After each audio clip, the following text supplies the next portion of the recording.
Yeah, maybe. It's like, oh my God, this guy loves his bike way too much. Freaking weirdo.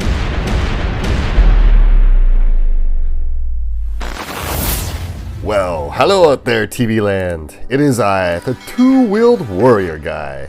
Today I'm making this video for the people who are thinking about buying a Ducati Diavel and are kind of sitting on the fence on it and wishing they could talk to an owner.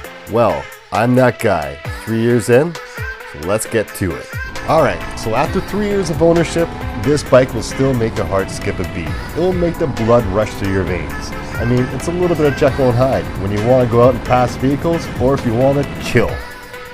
You just kick back and relax and just cruise and take in the scenery. Which is why, if this is your only bike, best of both worlds. I also enjoy the fact that I have something that doesn't look like every other bike on the market. It's quite unique, whether it be beautiful to some people or ugly. Doesn't matter, it's art, and it really is art. And if you're wondering if art can be reliable, I would drive this across the country without even batting an eye. Like seriously, like I wouldn't be stressed about breaking down, anything going wrong. Totally have confidence and faith in this thing getting me across the country. The 18,000 kilometers I've owned this bike for, I've driven it like I wasn't scared to break it. Not once has it ever made me feel like I was going to be stranded on the side of the road or wasn't going to start. It's always been there for me. And if you want to talk about the technology in this bike, like 2.5 seconds 0 to 60. Not me, a good driver can do this, not I.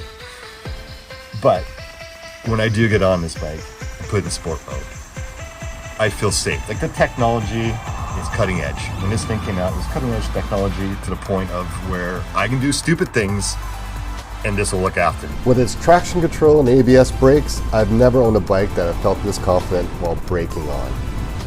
It's almost as enjoyable to brake the bike as it is to accelerate on it. I'm not exaggerating. But it's not all good news with the bike. Dealers are so far and few between. I'm 2 hours away from the city, so for me, you know, that's 2 hours. If I need to get a chain tightened or oil service done, whatever it is, I gotta drive 2 hours. Dealer cost is what you would expect from owning a premium bike. I mean, it's no more expensive than owning a Triumph or a Harley Davidson. I do have to admit, when I first looked at this bike, I did have my reservations. What am I getting myself into? Well, I'm here to tell you, it's no more expensive than owning a Harley. You will go through tires, and you'll have to do your oil changes, which you would have to do on any other bike. Now, the reason I brought up tires is due to the fact that in 18,000 kilometers, which is 11,000 miles, I've gone through 2 sets of tires. The bike goes through them. What it has is Pirellis, and it's a very soft rubber tire. It's a performance tire, which you really do want on this bike. It's a cruiser, but man, it's got a lot of power. We're talking 162 horsepower. You do want something to hold it to the pavement. Another thing I want to bring up too is how it runs in cooler weather. I mean, it runs fine, but you can tell it doesn't like it.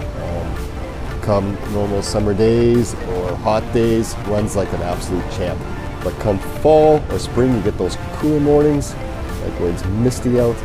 Yeah, it's a little temperamental. It's letting you know, hey, dude, this isn't cool. Like, let's get back to the warmer stuff. But other than that, yeah, there's really nothing to say about the bike. I can't find anything negative about it.